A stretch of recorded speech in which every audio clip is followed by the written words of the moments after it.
kasus Brigadir J dan kasus Sambo ini akan menyitakan waktu yang panjang, di mana banyak kasus-kasus yang terurai di dalam satu kasus utama. Kekompakan di dalam hal ini adalah pengacara Batak mengakomodir atau membela harkat martabat orang Batak, sehingga kasus ini tercabik-cabik menjadi kasus-kasus kecil dan semuanya terurai dan semuanya akan tersidangkan dan semua akan menjadi tersangka, dan juga banyak polisi-polisi yang sudah dipecat melalui sidang kode etik kepolisian. Dan kita tidak menutup kemungkinan bahwa akan banyak lagi kasus-kasus yang dibuka karena terkaitan dengan kasus Brigadir J dan kasus Sambo.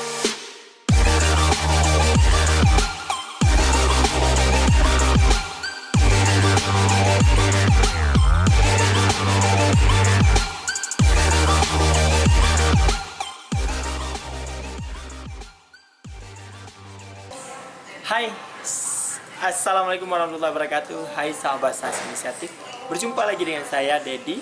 Ya, hari ini akan kita bahas tentang kasus Brigadir J dan juga Sambo. Kenapa ini akan berlalu dan kenapa dan mengapa dan bagaimana? Itu akan pertanyaan itu akan selalu timbul dari kita masyarakat awam terhadap kasus ini. Dikarenakan kasus ini berlarut-larut, antara satu kasus dengan kasus lain terbongkar dan terbongkar dan terbongkar. Ada beberapa hal memang yang harus kita ketahui bahwa yang pertama di mana kasus Brigadir J ini menjadi kasus besar karena ada skenario yang dibuat seolah-olah terjadi pelecehan seksual, seolah-olah terjadinya adalah marwah dan harkat martabat seorang Sambo yang diinjak-injak oleh seorang Brigadir J.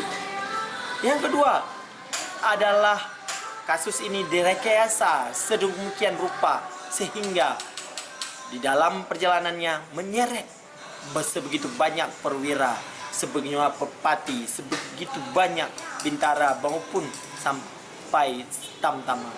Semua personil dari polisi menjadi keterlibatan di dalam skenario Sambo. Kenapa skenario Sambo ini tidak berhasil?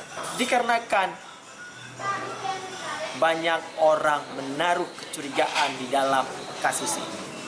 Yang ketiga, di mana kasus Brigadir J ini adalah kasusnya bisa kita bilanglah marwah orang Batak.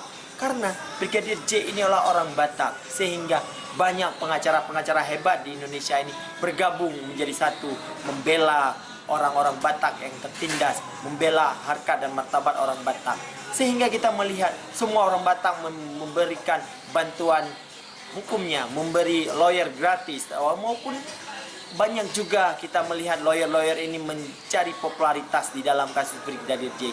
Tapi kita melihat semua lawyer Batak ini bersatu dan membuat kasus ini terkoyak-koyak, tercabik-cabik menjadi satu persatu dalam kasus Brigadir J ini terurai dan juga satu persatu terselesaikan. Yang selanjutnya adalah di mana Brigadir J yang notabene-nya adalah seorang polisi dan juga pelakunya adalah seorang perwira polisi, pati polisi juga, sehingga ini menjadi bumerang bagi momok besar bagi institusi Polri, sehingga Polri membuka seluas-luasnya, mencoba membuka seluas-luasnya kasus ini, di mana kasus ini menyeret puluhan bahkan ratusan perwira polisi, anggota polisi aktif, sehingga ada beberapa yang sudah dipecat, ada juga beberapa yang sudah melalui sidang etik, meminta maaf kepada institusi, meminta maaf kepada khalayak ramai masyarakat.